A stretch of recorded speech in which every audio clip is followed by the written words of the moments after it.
Welcome back to my YouTube channel. If you are new, my name is Amanda Ensing, and today's video is going to be an updated anti-cake face, anti-humidity foundation routine. I'm gonna be sharing with you guys my updated routine of how I get my foundation to stay, to not move, to not crease in lines around my face when it's hot, when it's humid, or if you are oily. It's been a minute since I did a makeup tutorial, and I really wanted to do this since it's starting to warm up here in Nashville and it gets really humid in the South, and I know how important it is to make sure you have sweat-proof makeup when you need it. Before we get into it, don't forget to give this video a thumbs up, hit the little like button, smash it down below, hit subscribe, make sure your notifications are turned on. If you are subscribed and your notifications are on, thank you. And if you haven't been seeing my videos, because I've been seeing a lot of those comments lately, you can unsubscribe and then resubscribe and hit the little notification bell. A lot of you guys have been telling me that has been working for you since YouTube loves to hide my content. Without further ado, let's get into some makeup. Since I started doing makeup tutorials, I went from the East Coast to the West Coast, back to the East Coast. So now that I'm back here, it gets very humid in Nashville, and Tennessee summers alone get very humid. So I'm gonna show you guys how I keep my makeup locked in all day long with these few simple tips and tricks. No matter what, I always moisturize before going in with my makeup. It's so important, even if you are oily, to hydrate your skin. I prefer to use a beauty oil because my skin is more normal dry. This is a lighter weight oil. It's nothing that's too thick, but feel free to use whatever works for your skin. And I'm just gonna press this into the skin. If you have the time to wait, let it absorb into the skin. There are so many different beauty oils, so even if you are more oily, you can definitely use a lighter beauty oil that's going to absorb, that's a little bit more of a drier oil. It's not quite as thick and emollient. You can definitely use something a little bit lighter weight, but I love beauty oils. They are one of my staples in my beauty and my skincare routine. The next thing I'm gonna do is primer. You wanna use a primer that fits your specific skin needs. I'm using one today that grips the product that you put on top of it. So I'm gonna take this primer, I'm gonna focus it in the center of my face because that's where I tend to get more oily. And then I spread it outwards and press it into the skin.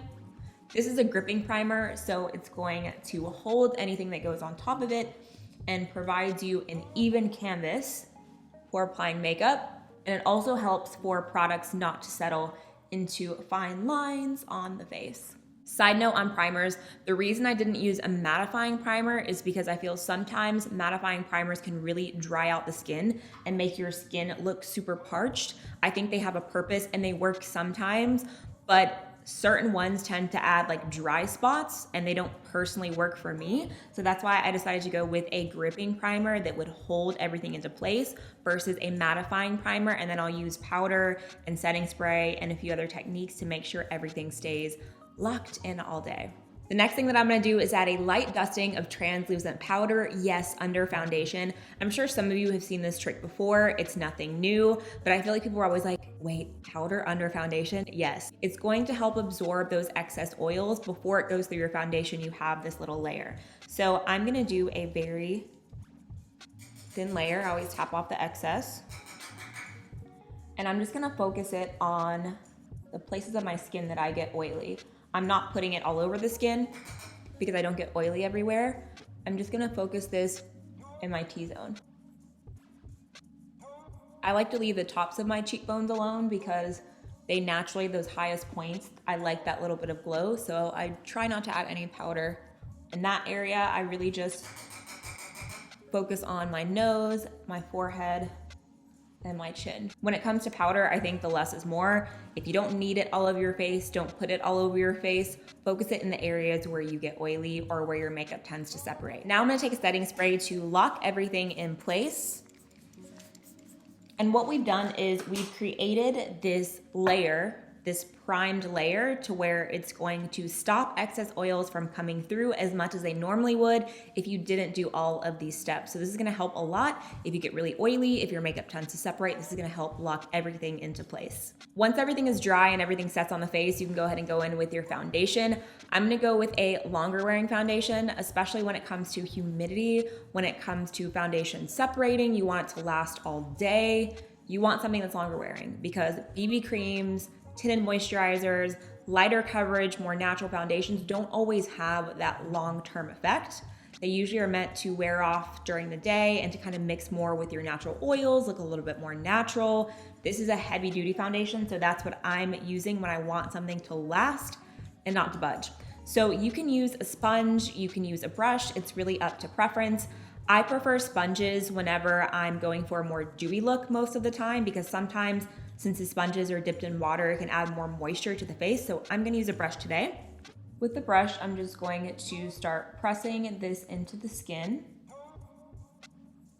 And I like to start in the center of the face and work my way outwards. I personally feel like I need the most coverage in the center of my face. And then towards the outer ends, I don't need as much. And you wanna make sure you really press it around the nose area where foundation tends to settle or crease. Sometimes makeup creases around the nose because you have too much product there. And I even make this cute face.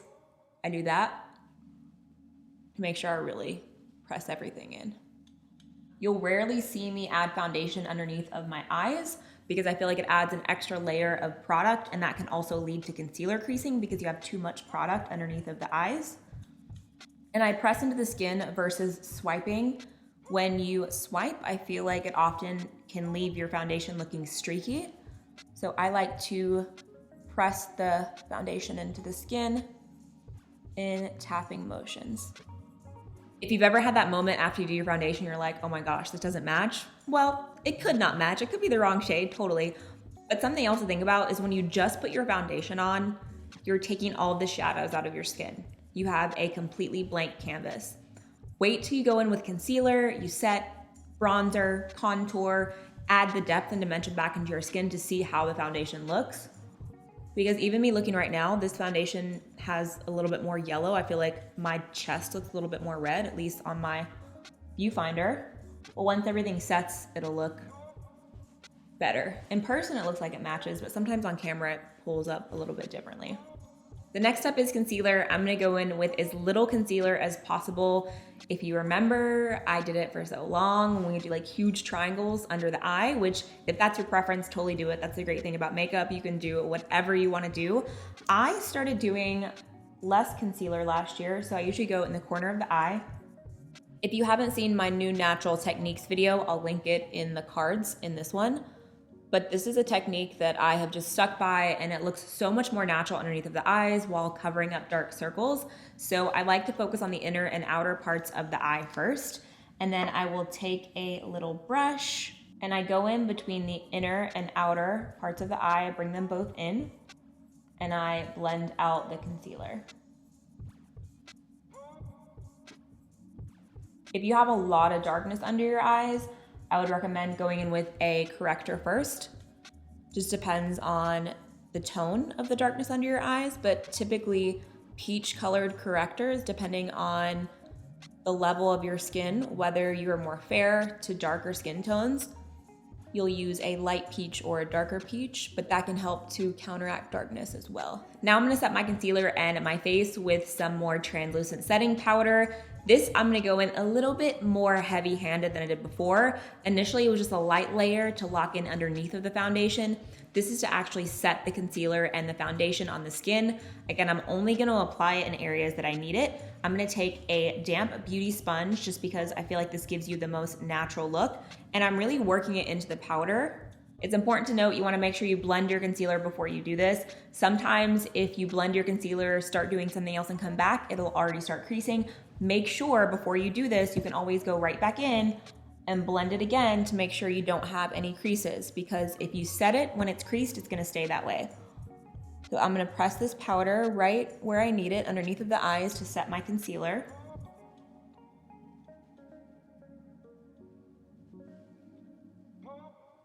And I'm really pressing that into the under eye area. I'm also gonna go on the sides of my nose because it gets a little bit oily in my T-zone, like I mentioned. So I'm gonna work that in right around my nostrils right here.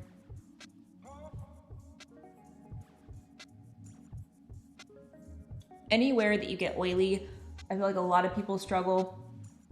Also gonna go around the mouth because it's really hot. I feel like we all tend to get a little bit shiny in this area. And then on the center of my forehead. Going back to the powder brush I used earlier, I'm just going to gently sweep all the excess off the face.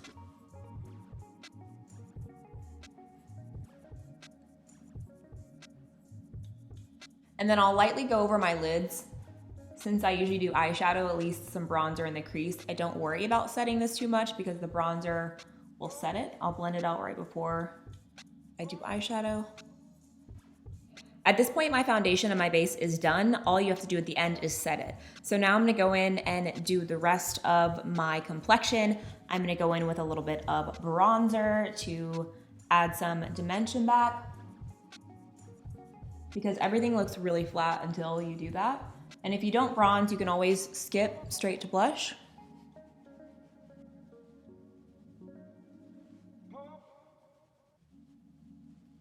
Also gonna add a little bit around my nose to add some dimension.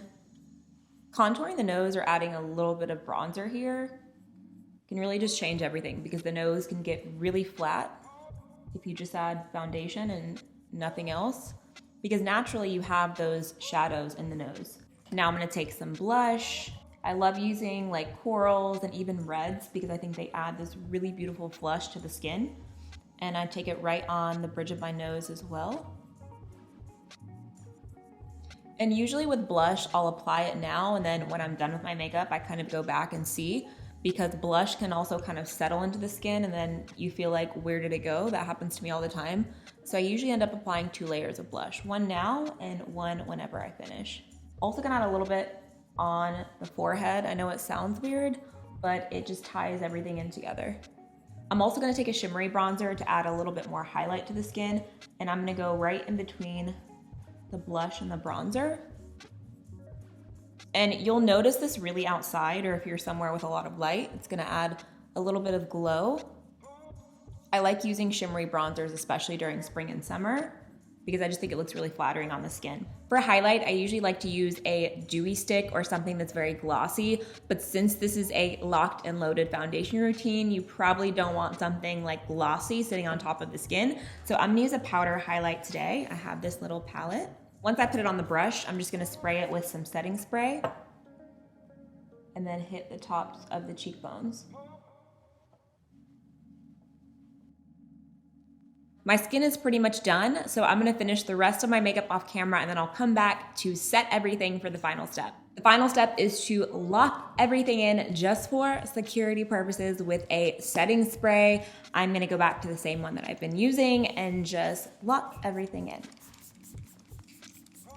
Another little tip you can do is if your skin looks powdery, before you set it, either go in with your damp beauty sponge and kind of gently press any area that looks like there's powder sitting there, it looks cakey, or you can go in with a more water-based spray such as a MAC Fix Plus, spritz it all over the face, let it set, and then go in with your final setting spray. If you find that your skin is looking cakey a lot by the time you're done, look into how much product you're using. Sometimes it's just using too much powder, too much concealer, too much foundation, and it's just bundling up on the skin. You know, experiment, see what works for you. That's the best part about makeup, is it's supposed to be fun. You get to try different techniques until you find something that works for you. So this is the final look. I hope you found this video helpful. If you did, if you like this video, please don't forget to give it a thumbs up. Also, don't forget to hit subscribe and to turn your notifications on so that way you know when I've uploaded a new video. I know some people have said that they have their notifications on and they're still not getting updated when my videos upload, which is super frustrating. If that's happening to you, if you're subscribed and your notifications are on, try unsubscribing, then resubscribing and hitting the notification bell. A lot of people have told me that that has helped them. Also, leave a comment down below. Let's chat about makeup. I know I haven't done a makeup tutorial in a while. It definitely felt good to get back in here and do some more makeup related content. To be honest, since the whole Sephora thing, I've been just struggling to find brands that I support. As we know, so many brands are woke now and they just want to get involved in politics when they don't know what they're talking about. And I feel like it's really dividing their customer base. So since that happened with me, I found it really difficult to know which brands actually support everyone, not just a certain political party. So that's kind of where I'm at. I talked about it a little bit in my YouTube live I did last week, but nonetheless, I hope you guys enjoyed this video. Leave me any kind of beauty requests or video requests in general down below in the comment section. I also want to give a huge thank you to everyone that's been supporting my new podcast, Liberty Before Lipstick. New episodes go up on Tuesdays and Thursdays. You can check the link in my description bar. It's available on Apple Podcasts and on Spotify, or from the page that I linked down below, my podcast page. Not every podcast episode will have a live YouTube version. I uploaded some of the first episodes here on YouTube so I could share with you guys, since YouTube hides a lot of my content, that I was creating this new podcast.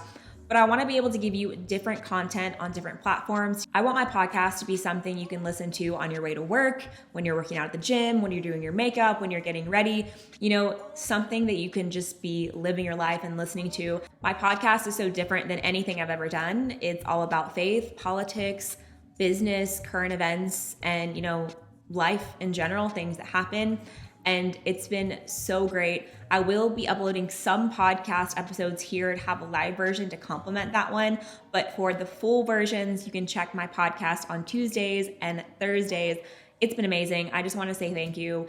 I never expected to have such a positive, amazing response from something that I'm just so passionate about sharing. As always, thank you so much for watching. I hope you have a great week, and I will see you in my next video.